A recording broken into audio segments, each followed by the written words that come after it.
গুৱাহাটী মহানগৰীত চাঞ্চল্যকৰ অপহৰণ কাণ্ড সংঘটিত হৈছে।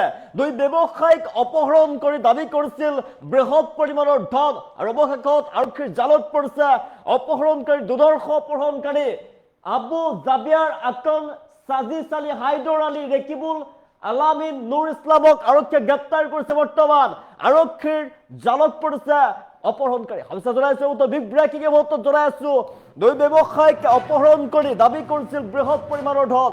মহানগৰীৰ চাঞ্চল্যকৰ অপহৰণ কাণ্ড আৰু গ্ৰেপ্তাৰ দুৰ্ধৰ্ষ অপহৰণকাৰী আবু জাবিয়াৰ আকন, সাজিদ আলী।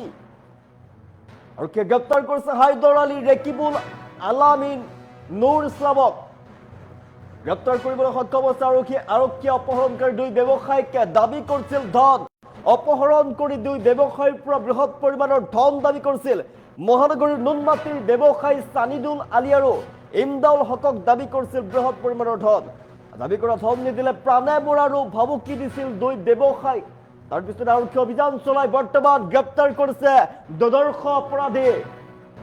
গুৱাহাটী মহানগৰীত চাঞ্চল্যকৰ কাণ্ড সংঘটিত হৈছে। জনাইছো গ্ৰেপ্তাৰ কৰা হৈছে অপহৰণ কাণ্ডৰ সৈতে জড়িত দুৰ্ধৰ্ষ আবু জাবিয়াৰ আকন, সাজিদ আলী, হায়দৰ আলী, ৰেকিবুল আলামিন আৰু নুৰ ইছলামক।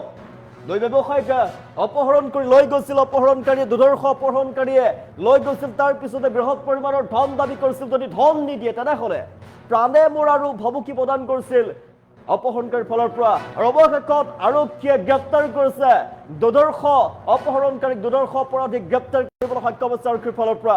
আৰক্ষীৰ বৃহৎ সাফল্য। মহানগৰীত চাঞ্চল্যকৰ অপহৰণ কাণ্ড। দুই ব্যৱসায়ীক প্ৰাণে মৰাৰ ভাবুকি প্ৰদান কৰিছিল, অপহৰণ কৰি লৈ গৈছিল কোনো অজ্ঞাত স্থানলৈ লৈ গৈছিল অপহৰণ কৰি, আৰু তাৰ পিছতে বৃহৎ পৰিমাণৰ ধন দাবী কৰিছিল ব্যৱসায়ীৰ পৰা। দুই ব্যৱসায়ীকে গুৱাহাটী মহানগৰীৰ পৰা লৈ গৈছিল অপহৰণ কৰি, তাৰ পিছতে বৃহৎ পৰিমাণৰ ধন দাবী কৰিছিল। যদিহে ধন নিদিয়ে তেনেহলে প্ৰাণে মৰাৰো ভাবুকি প্ৰদান কৰিছিল। অৱশেষত আৰক্ষীয়ে দুৰ্ধৰ্ষ অপহৰণকাৰীক গ্ৰেপ্তাৰ কৰিবলৈ সক্ষম হৈছে। আৰক্ষীৰ জালত পৰিছে দুৰ্ধৰ্ষ অপহৰণকাৰী হায়দৰ আলী, ৰেকিবুল আলামিন, নুৰ ইছলাম। দুৰ্ধৰ্ষ আবু জাবিয়াৰ আকন, সাজিদ আলী গ্ৰেপ্তাৰ কৰিছে। আৰক্ষীৰ জালত পৰিছে দুৰ্ধৰ্ষ অপৰাধী। গুৱাহাটী মহানগৰীৰ চাঞ্চল্যকৰ অপহৰণ কাণ্ডৰ সৈতে জড়িত দুৰ্ধৰ্ষ অপৰাধীক গ্ৰেপ্তাৰ কৰিছে আৰক্ষীৰ। বৃহৎ সাফল্য। এই মুহূৰ্তত আমি দৃশ্যাংশ দেখুৱাইছো। আৰক্ষীয়ে গ্ৰেপ্তাৰ কৰি লৈ গৈছে। চাওক, আৰক্ষীয়ে গ্ৰেপ্তাৰ কৰি লৈ গৈছে দুৰ্ধৰ্ষ অপৰাধীক। দুৰ্ধৰ্ষ অপৰাধীক গ্ৰেপ্তাৰ কৰি আৰক্ষীয়ে লৈ যোৱা দৃশ্যাংশ আমি দেখুৱাইছো। দুই ব্যৱসায়ীকে লৈ গৈছিল অজ্ঞাত স্থানলৈ, আৰু অজ্ঞাত স্থানলৈ লৈ গৈছিল দুই ব্যৱসায়ীক। তাৰ পিছত বৃহৎ পৰিমাণৰ ধন দাবী কৰিছিল। যদিহে ধন নিদিয়ে তেনেহলে দাবী কৰা ধন নিদিলে প্ৰাণে মৰাৰ ভাবুকি প্ৰদান কৰিছিল। সমগ্ৰ তথ্য লাভ কৰিছিল, খবৰ লাভ কৰিছিল গুৱাহাটী মহানগৰ আৰক্ষীয়ে। তাৰ পিছতে মহানগৰ আৰক্ষীয়ে চলাইছিল বৃহৎ অভিযান। আৰক্ষীৰ অভিযানত গ্ৰেপ্তাৰ কৰিবলৈ সক্ষম হৈছে আৰক্ষীয়ে। কৰায়ত্ব কৰিছে দুৰ্ধৰ্ষ অপৰাধী আবু জাবিয়াৰ আকন, সাজিদ আলী, হায়দৰ আলী, ৰেকিবুল আলামিন আৰু নুৰ ইছলামক। গুৱাহাটী চাঞ্চল্যকৰ অপহৰণ কাণ্ড সংঘটিত হৈছিল। অপহৰণ কাণ্ডৰ সৈতে জড়িত দুৰ্ধৰ্ষ অপৰাধীক আৰক্ষীয়ে কৰায়ত্ব কৰিবলৈ সক্ষম হৈছে। আৰক্ষীয়ে গ্ৰেপ্তাৰ কৰি লৈ যোৱাৰ দৃশ্যাংশ আমি দেখুৱাই আছো দৰ্শকসকলক। এক্সক্লুচিভ দৃশ্যাংশ। হায়দৰ আলী, ৰেকিবুল আলামিন, নুৰ ইছলামক আৰক্ষীয়ে গ্ৰেপ্তাৰ কৰিছে। আবু জাবিয়াৰ আকন, সাজিদ আলী গ্ৰেপ্তাৰ কৰি লৈ যোৱাৰ দৃশ্যাংশ আমি দেখুৱাইছো। আৰক্ষীয়ে লৈ গৈছে দুৰ্ধৰ্ষ অপৰাধীক। দুই ব্যৱসায়ীক গ্ৰেপ্তাৰ কৰিছিল গুৱাহাটী মহানগৰীৰ পৰা। গ্ৰেপ্তাৰ কৰি কোনো অজ্ঞাত স্থানলৈ লৈ গৈছিল। তাৰ পিছতে বৃহৎ পৰিমাণৰ ধন দাবী কৰা হৈছিল দুই অপৰাধীৰ পৰা, দুই ব্যৱসায়ীৰ পৰা। অপৰাধী ধন দাবী কৰিছিল। তাৰ পিছতে যদি ধন নিদিয়ে তেনেহলে প্ৰাণে মৰাৰো ভাবুকি প্ৰদান কৰিছিল। আৰু অৱশেষত আৰক্ষীয়ে গ্ৰেপ্তাৰ কৰিবলৈ সক্ষম হৈছে। আৰক্ষীৰ বৃহৎ সাফল্য এই মুহূৰ্তত। মহানগৰীৰ চাঞ্চল্যকৰ অপহৰণ কাণ্ডৰ সৈতে জড়িত দুৰ্ধৰ্ষ অপৰাধীক গ্ৰেপ্তাৰ কৰিছে আৰক্ষীয়ে। আমি গ্ৰেপ্তাৰ কৰি লৈ যোৱাৰ দৃশ্যাংশ আমি দেখুৱাইছো দৰ্শকসকলক।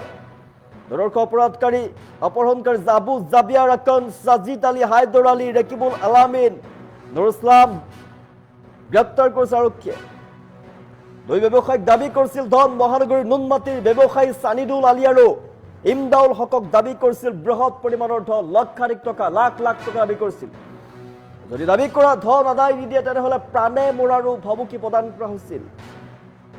দাবী কৰা ধন নিদিলে প্ৰাণে মৰাৰ ভাবুকি প্ৰদান কৰা হৈছিল। প্ৰাণ নাশ কৰাৰ ভাবুকি দিছিল। তাৰ পিছতেই গুৱাহাটী মহানগৰ আৰক্ষীয়ে খবৰ লাভ কৰিছিল। খবৰ লাভ কৰাৰ পিছতেই অভিযান চলাইছিল আৰক্ষীৰ। বৃহৎ সাফল্য এই মুহূৰ্তত অপহৰণকাৰীক গ্ৰেপ্তাৰ কৰিছে এতিয়া মহানগৰ আৰক্ষীয়ে গুৱাহাটী মহানগৰীৰ চাঞ্চল্যকৰ কাণ্ড জনাই আছো গ্ৰেপ্তাৰ দুৰ্ধৰ্ষ অপৰাধী আবু জাবিয়াৰ আকন সজিদ আলী হাইদৰ আলী ৰেকিবুল আলামিন আৰু নুৰ ইছলামক আৰক্ষীয়ে গ্ৰেপ্তাৰ কৰিবলৈ সক্ষম হৈছে গুৱাহাটী মহানগৰীৰ নুনমাটিৰ পৰা দুই ব্যৱসায়িক তেওঁলোকে ধন দাবী কৰিছিল দুই ব্যৱসায়িক অপহৰণ কৰি লৈ গৈছিল অজ্ঞাত স্থানলৈ লৈ গৈছিল যদিহে তেওঁলোকে ডিমাণ্ড কৰা দাবী কৰা ধন যদি তেওঁলোকে নিদিয়ে তেনেহ'লে প্ৰাণে বৰাৰ ভাবুকি প্ৰদান কৰা হৈছিল নানা ভয় ভাবুকি দেখুৱাইছিল তাৰপিছত সমগ্ৰ খবৰ লাভ কৰিছিল আৰক্ষীয়ে অভিযান চলাইছিল অভিযানৰ পিছত আৰক্ষীয়ে গ্ৰেপ্তাৰ কৰিবলৈ সক্ষম হৈছে দুৰ্ধৰ্ষ অপহৰণকাৰীক গ্ৰেপ্তাৰ কৰিছে আৰক্ষীয়ে আৰু গ্ৰেপ্তাৰ কৰি হাতত কেৰিয়াৰ আমি দেখুৱাইছো হাতত গ্ৰেপ্তাৰ কৰি লৈ গৈছে এনেদৰে হাত কেৰিয়াৰ লগাই লৈ গৈছে আৰক্ষীৰ ফালৰ পৰা মহানগৰীৰ চাঞ্চল্যকৰ অপহৰণ কাণ্ডৰ দুৰ্ধৰ্ষ অপহৰণকাৰীক ইতিমধ্যে গ্ৰেপ্তাৰ কৰি লৈ যোৱাৰ দৃশ্যাংশ আমি দেখুৱাইছো দৰ্শকসকলক দুই ব্যৱসায়ীৰ পৰা বৃহৎ পৰিমাণৰ ধন দাবী কৰিছিল দুই ব্যৱসায়ীক লৈ গৈছিল কোনো অজ্ঞাত স্থানৰ পৰাই ভয় ভাবুকি দিয়া হৈছিল বৃহৎ পৰিমাণৰ ধন দাবী কৰা হৈছিল লাখ লাখ টকা দাবী কৰিছিল অপহৰণকাৰীয়ে যদি ধন আদায় নিদিয়ে তেনেহ'লে তেওঁক অপহৰণকাৰী দুই ব্যৱসায়িক প্ৰাণে বৰাৰ ভাবুকি প্ৰদান কৰা হৈছিল পৰিয়ালৰো ক্ষতি কৰাৰ ভাবুকি প্ৰদান কৰা হৈছিল তাৰপিছতে আৰক্ষীয়ে খবৰ লাভ কৰাৰ পিছত অভিযান চলাইছিল আৰু আৰক্ষীয়ে অভিযান চলাই বৰ্তমান কৰায়ত্ব কৰিবলৈ সক্ষম হৈছে দুৰ্ধৰ্ষ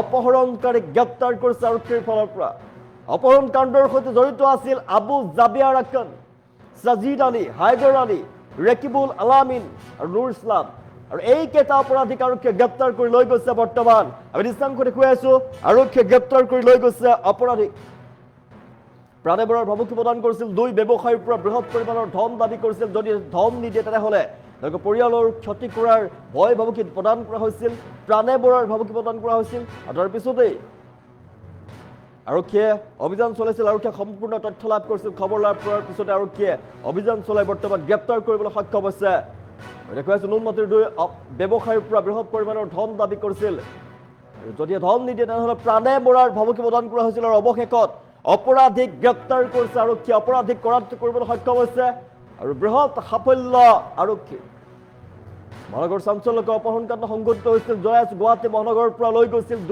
দুই ব্যৱসায়িক কোনো অজ্ঞাত স্থানলৈ লৈ যোৱা হৈছিল আৰু তাৰ পৰাই যদি তেওঁলোকক বৃহৎ পৰিমাণৰ ধন দাবী কৰা হৈছিল লাখ লাখ টকা দাবী কৰা হৈছিল যদিহে ধন নিদিয়ে তেনেহ'লে তেওঁলোকক প্ৰাণে বৰাৰ ভাবুকি প্ৰদান কৰা হৈছিল আৰু পৰিয়ালৰ ক্ষতি কৰাৰ ভাবুকি প্ৰদান কৰা হৈছিল আৰু অৱশেষত খবৰ লাভ কৰিছিল আৰক্ষীয়ে খবৰ লাভ কৰি অভিযান চলাইছিল আৰু আৰক্ষীৰ অভিযান সফল হৈছে বৃহৎ সাফল্য আৰক্ষীয়ে কৰায়ত্ব কৰিবলৈ সক্ষম হৈছে দুৰ্ধৰ্ষ অপহৰণকাৰীক আৰক্ষীয়ে কৰায়ত্ব কৰি লৈ যোৱাৰ দৃশ্যাংশ আমি দেখুৱাই আছো তাই বেতৰ দৰ্শকক বৰ্তমান আৰক্ষীৰ জালত পৰিছে দুৰ্ধৰ্ষ অপৰাধী আবু জাবিয়াৰ আকন সজিদ আলী হাইদৰ আলী ৰেকিবুল আলামিন নুৰ ইছলাম গুৱাহাটী মহানগৰীৰ চাঞ্চল্যকৰ অপহৰণ কাণ্ড সংঘটিত হৈছিল অপহৰণ কাণ্ডৰ সৈতে জড়িত দুৰ্ধৰ্ষ অপৰাধীক আৰক্ষীয়ে গ্ৰেপ্তাৰ কৰিবলৈ সক্ষম হৈছে আৰক্ষীৰ বৃহৎ সাফল্য মহানগৰ আৰক্ষীৰ বৃহৎ সাফল্য মুহূৰ্তত আমি দৃশ্যাংশ দেখুৱাই আছো পাইছো কালি রাতে 11:30 বাজে মুনাফ আলী বলি একজন মানুষ আছে আমার নেদুরা পাড়া থাকে ইনফরমেশন আমাক দিছে কি তার ভাই জন আছে সানিদুল আলী ৰাতিপুৱা 8টা বজাত ঘৰৰ পৰা গুচি গৈছে কামৰ কাৰণে আৰু তাৰ পিছত ঘৰ অহা নাই পিছত 4টা বজাত তাকো এক ফোন কল আহিছে এটা ৰ্যানসম ফোন কল বুলি আৰু 1 লাখ रुपए ডিমান্ড কৰিছে কৈছে কি যদি আপুনি দিয়া নাই মানুহকে যেতিয়া আমি ইনফৰমেশন পাইছো লগে লগে আমি তুৰন্ত ইনফৰ্ম কৰিছো আমি লোকেশন চাইছো আৰু লোকেশন হোৱাৰ পিছত আমি গম পাইছো কি যোন মানুহ আছে এতিয়া বহুত আছে তেতিয়া আমি কামৰূপ পুলিচক কন্টাক্ট কৰিছো কামৰূপ পুলিচক কন্টাক্ট কৰাৰ পিছত তাৰ সহায় কৰি আমি ফাইনালি মানুহ পাইছো কালি ৰাতিয়ে আমি ৰেস্কিউ কৰিছো ভিক্টিমক আমাৰ আৰু যোন অকিউজড আছে তাকো ধৰিছো ৰেস্কিউ কৰাৰ পিছত গোটেই ঘটনাটো আমি গম পাইছোঁ ঘটনাটো এনেকুৱা হৈছে একচুৱেলি কি দুজন মানুহ আছিলে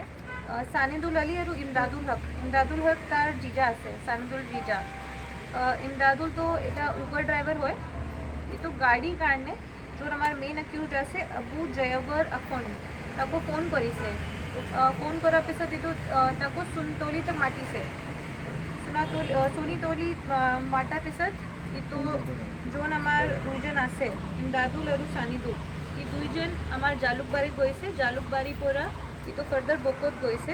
বকো যোৱাৰ পিছত তাৰ ইজন মেইন আমাৰ একিউজ আছে একাউণ্ট বুলি আবু জয়াবৰ একাউণ্ট ই আৰু তাৰ লগত বেলেগ বেলেগ মানুহ জড়িত আছিলে। ইটো মিলি তাকো কিডনেপ কৰিছে, তাৰ লগত মাৰপিট কৰাৰ পিছত ৰেনচম ডিমাণ্ড কৰিছে। তাৰ এটা ছুইফ্ট গাড়ীত আমি এইটো ৰেস্কিউ কৰিছোঁ ফাইনেলি। ইমানখিনি আছে এতিয়ালৈকে। Investigation is going on. এতিয়ালৈকে আমি 5জন মানুহক এৰেষ্ট কৰিছোঁ। আমাৰ আবু জয়াবৰ একাউণ্ট সাজিদ আলী, হেদাৰ আলী, ৰাকিবুল আলামিন, নুৰ ইছলাম, এই 5জন বকোৰ মানুহে আছে। আৰু মানুহ জড়িত হ'ব পাৰিব। এতিয়া আমি ইনভেষ্টিগেশ্যন চলাই আছোঁ। 1 লাখ টকা এতিয়ালৈকেতো আমি পোৱা নাই, আমি জাষ্ট ইনভেষ্টিগেশ্যন কৰি আছোঁ। এতিয়ালৈকে যোন প্ৰাইমা ফেচি আমাক কৈছে কি পইচাৰ কাৰণেই কৰিছে, তো ডাইৰেক্টলি সোনাতলিৰ পৰাই লৈ গৈছিলে। তাৰ পৰাই এটা গাড়ীত আগতে এইটো কৈছে কোনো জংগল মাজতে ৰাখিছে, তাত পিছত কোনো গাড়ীত বহাইছে, এটা ছুইফ্ট গাড়ীত বহাইছে। হিচাপত মামা হয় অলপ দূৰৰ। বস্তুটো ইন্দাজুল গাড়ী চলায়। এতিয়া গুৱাহাটীতো গাড়ী চলায়, সেই চব জাগাত গাড়ী চলাই থাকে। তাৰপিছত আমাৰ ইয়াতে আহিছে বা ঘৰতে আছিল ইন্দাজুল। ঘৰত থকা সময়ত ইন্দাজুলক এইটোৰ কোনোবা ল'ৰাই ফোন মাৰিছে, তই গাড়ী চলাবি, মোৰ ইয়াতে গাড়ী আছে, বহুত আহি লৈ যা, গাড়ীখন কণ্টেক্টত দিম, মাহে মাহে তই মোক পইচাটো দিবি, কি হিচাপত দিবি, গাড়ীটো লৈ যা। ঠিক আছে, মই গাড়ী নাই বহি আছোঁ, এই গাড়ীখন আমি দিলে চলাম। সেই তাৰ পৰা গাঁৱৰ পৰা সেই যোগাযোগ কৰি আহিছে, আহি আকৌ এই নুনমাটিত আছে ডাইৰেক্ট। আহি পেলাই মোৰ ভাইটিটো আছিলে চানিদুল আলি, সি এনেই লেবাৰ কাম কৰে, হাজিৰা কাম কৰে। সি কামত যাব ধৰিছিলে, সি কৈছে যে ব'লা মই গাড়ী আনিব যাম, অকলে অকলে যাম, গাড়ীটো লৈ আহোঁ। কৈছে ক'ত? কৈ বকচে গাঁও।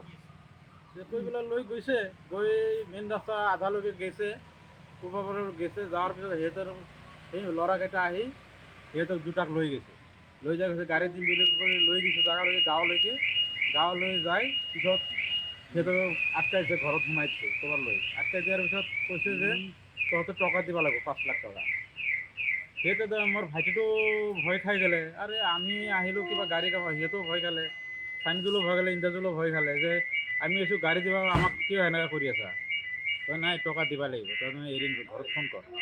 কিন্তু ইন্দাজুলক ফোন কৰিব দিয়া নাই, মোৰ ভাইটিটোক ফোন কৰিব দিছে। মোৰ ভাইটিটো কৈছে আমিতো একো কৰা নাই, মই নিৰ্দোষী মানুহ, মোক এৰি দিয়ক। কৈ নাই, তোকো এৰি দিয়া নহ'ব, ঘৰত ফোন মাৰ। মোৰ ভাইটিটো মোক আৰু ফোন কৰিব অলপ ভয় কৰিছে। মই সৰু ভাইটিটোক ফোন কৰি কৈছে যে এনে নাপাতো দাদা, মোক বচা, ইন্দাজুল মামাৰ লগত আহিছোঁ, ইন্দাজুল মামাকো আটকাই দিছে, মোকো আটকাই দিছে। বন্ধু চিন্তা লাগিলে, মই আৰু চিন্তা কৰি পিছত 4টামান বজাত আকৌ ফোন কৰিলোঁ। ফোন কৰিছে নাই, সিহঁতৰ টকা লাগেই। মই কি হৈছে নহৈছে, তহঁতে এৰি দে, মানুহকেইটা মোৰ ভাইটিটো এৰি দে। এৰি নেদে, ৰাতি ফোন মাৰিছোঁ তথাপিও এৰি নাই। ৰাতি 10টামান বজাত ফোন কৰিছোঁ, তথাপি কৈছে যে নাই, টকা 5 লাখ লাগিব, হ'লে লৈ যা, নহ'লে নাই। পিছত আমি কৈ মেলি 1 লাখ টকা বন্দোবস্ত কৰিলোঁ।